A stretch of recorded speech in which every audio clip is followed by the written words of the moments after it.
الحمد للہ رب العالمین والصلاة والسلام على خیر الخلق محمد العربی المبعوث إلى كافة الناس وعلى آلہ وصحبہ اجمعین اما بعد فاعوذ باللہ من الشیطان الرجیم بسم اللہ الرحمن الرحیم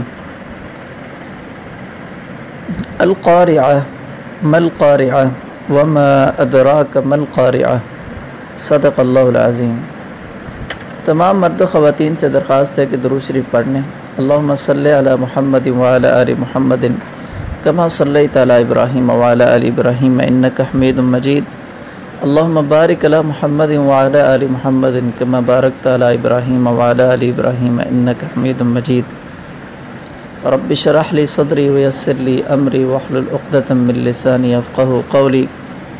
اللہ تعالیٰ کی توفیق اور اسی کے کرم اور اس کے احسان سے آج ہم سورۃ القاریہ، سورۃ التکاثر، سورۃ العصر اور سورۃ الہمزہ پڑھیں گے۔ اللہ تعالیٰ ہم سب کو قرآن کریم کو صحیح سمجھنے اور اس پر عمل کرنے کی توفیق عطا فرمائے۔ سورۃ قاریہ میں قیامت کا ایک منظر پیش کیا جا رہا ہے، دیکھیے۔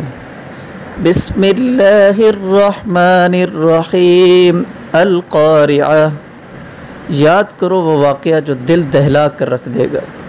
ما القاریہ، کیا ہے وہ دل دہلانے والا واقعہ؟ وما ادراک ما القاریہ، اور تمہیں کیا معلوم وہ دل دہلانے والا واقعہ کیا ہے؟